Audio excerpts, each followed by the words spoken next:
Can you look at a hurricane and say, oh, we need to stop that. Let's go out and stop that. That's not right. Well, think of fire the same way. Think of forest health the same way. You can't just go out and change that sort of large-scale environment. So what we have to do is we have to learn to live within it. And if we want to live in the wildland-urban interface and enjoy nature, then we need to protect our homes. And your view shed will remain the same until it starts to grow and grow and grow, and then the beetles or the fire comes. And that's going to happen. It's a controversial subject on what pre-settlement looked like. We could look back at some of the photos from that era, and if you see that, what you'll see is a tree density similar to what you see on that hillside. But understand, these weren't small trees. These were large ponderosa pine trees, so it tells you how healthy the forest was. Beautiful, great for grazing, wildlife, good for fire. There was no way for fire to get up and run.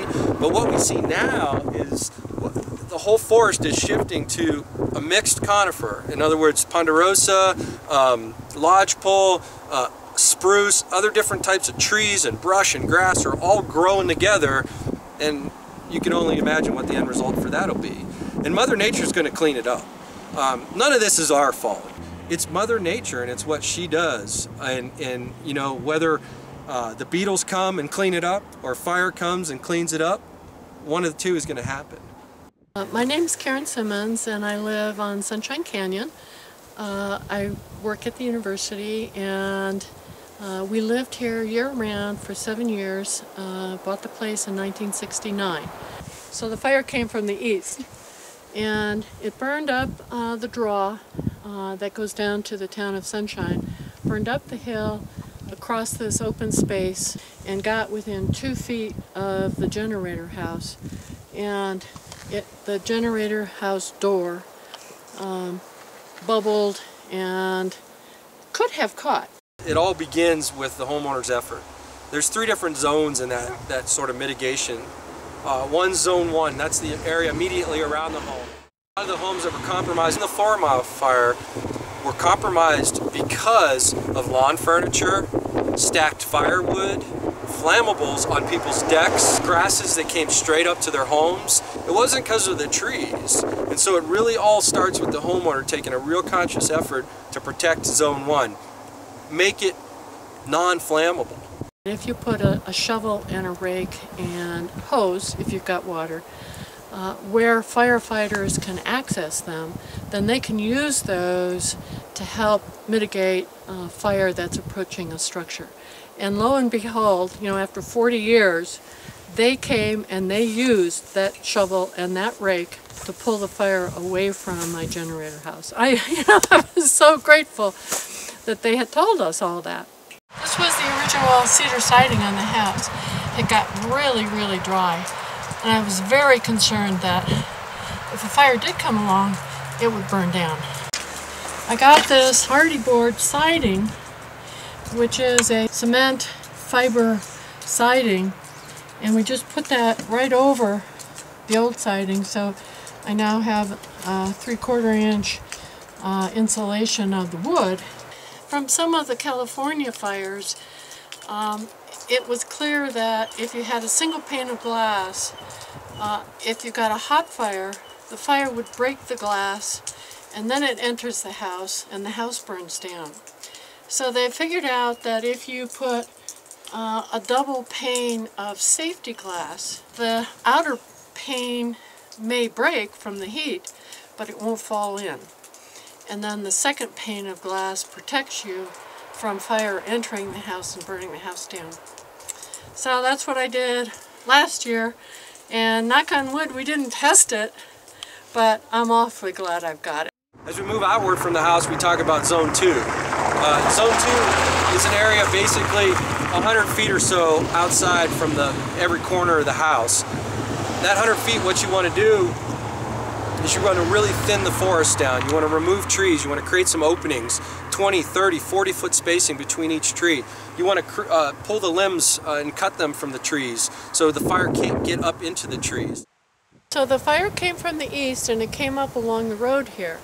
And where I had done the limbing, the fire burned through the grass, but did not burn the trees. Just burned the grass and kept going. But over here on this side, where I had not done the limbing and where we have open space land, the grass caught the limbs, and the limbs then tried to burn some of the trees. And so it's pretty clear that this limbing really does a very good job. These are a new concept with the Forest Service. It has a chemical in it that imitates a hormone that the beetle puts out. When a beetle infests the tree, it puts out one scent that says, "I found a great tree, come and join me." When the tree is fairly full of beetles, then it puts out a different scent. And so the Forest Service has learned that if they fill these packets with the second scent that says, "This tree is full, go away," it seems to protect the trees, and the beetles don't attack it. And so here in my area, I've ringed the property about every 30 feet with these packets. And they're not cheap, but they protect my trees. And then we move outwards towards Zone 3. And this is where a lot of the bigger projects that you see in mitigation occur. This is landscape scale treatment. Hundreds of acres, 50 acres, where they're going in and removing lots of trees. So this is like a 300-foot wide clear cut. This was then supposed to stop the fire. When the fire was coming from the east, apparently the firefighters decided that this would be a good place, that if it were going to continue, they would do a slurry drop here to keep it from coming that way. The original concept was to keep it from coming from the west, and in this case it was coming from the east, but the clear cut still did the same job. Well, I was downtown already when the fire started, and so all of my windows were open, and I ended up with a lot of smoke damage in the house, because by the time I learned about the fire, all of the roads were closed. Some of the firefighters themselves were reporting to me that the house was still standing. But whether the house was okay or whether it was only still standing, and burned out inside or whatever, it wasn't until 9 days later that we got in here. And I'll tell you, the stress of waiting for 9 days was pretty hard. It's a three-pronged attack. And if you fail on any part of that, what you're going to do is see a failure in the mitigation effort, in the fire management plan for each individual house. The community, the subdivision, the 6, 10 houses, the whatever that live together, they have to make the difference, and they have to work together. And they have to approach it from that Zone 3, Zone 2, and then Zone 1. This was my husband and my first house. It was absolutely devastating to think that the place had been burned down, and waiting for those 9 days to hear whether it was still here or not. It was hard, but I'm grateful to the firefighters, to the mitigation, and the work that I had done on the house. I still have a house. I'm grateful.